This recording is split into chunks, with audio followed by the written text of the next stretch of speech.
बहुत समय पहले किसी घने जंगल में पक्षियों की सभा लगा करती थी। जानवर अपनी परेशानी राजा को बताते थे और राजा उसका हल निकालते थे। लेकिन एक जंगल ऐसा भी था जिसका राजा गरुड़ सिर्फ भगवान विष्णु की भक्ति में लीन रहता था। इससे परेशान होकर हंस, तोता, कोयल व कबूतर जैसे तमाम पक्षियों ने एक आम सभा बुलाई।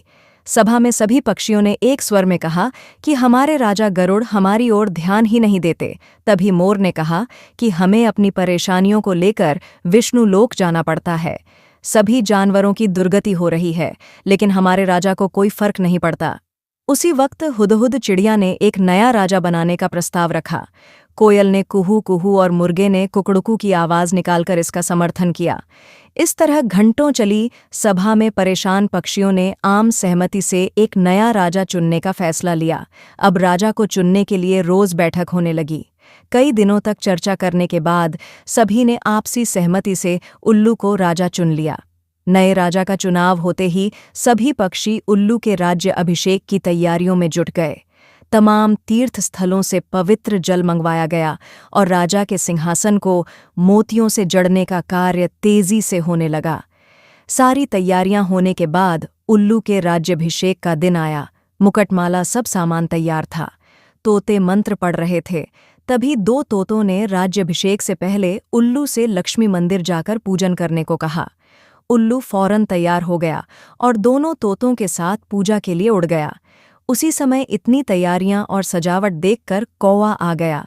कौए ने पूछा, अरे इतनी तैयारियां किस खुशी में, उत्सव क्यों मनाया जा रहा? इस पर मोर ने कौए से कहा, हमने जंगल का नया राजा चुना है। आज उनका राज्याभिषेक होना है, उसी के लिए ये सब सजावट की गई है। इतना सुनते ही गुस्से से लाल कौए ने कहा, ये फैसला लेते समय मुझे क्यों नहीं बुलाया गया? मैं भी तो एक पक्षी हूँ। इस बात का जवाब तुरंत मोर ने देते हुए कहा, यह फैसला जंगली पक्षियों की सभा में लिया गया था। अब तुम तो बहुत दूर इंसानों के शहर और गांव में जाकर बस गए हो।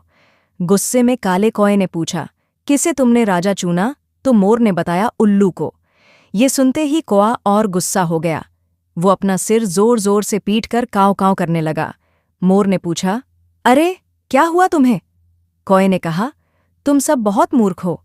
उल्लू को राजा चुन लिया, जो दिन भर सोता और जिसे सिर्फ रात में दिखाई देता। तुम अपनी परेशानी किसके पास लेकर जाओगे? इतने सुंदर और बुद्धिमान पक्षियों के होते हुए भी अलसी और कायर उल्लू को अपना राजा चुनने पर तुम्हें शर्म नहीं आई।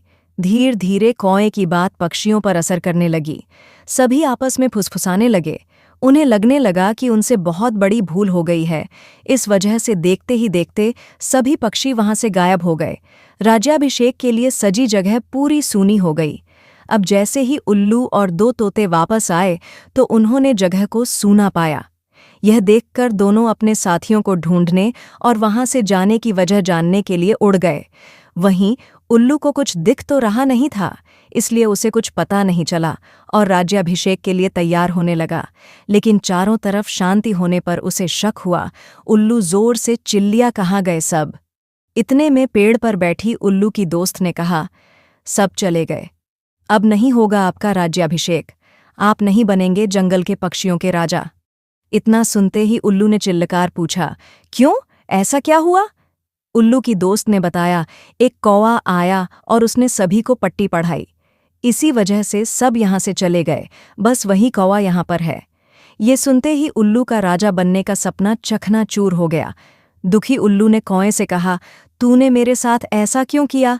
लेकिन कौए ने कोई जवाब नहीं दिया। इतने में उल्लू ने ऐलान कर दिया, आज से कौवा मेरा दुश्मन है। आज से सभी कौए उल्लुओं के दुश्मन होंगे और ये दुश्मनी कभी खत्म नहीं होगी। इतना कहकर उल्लू उड़ गया।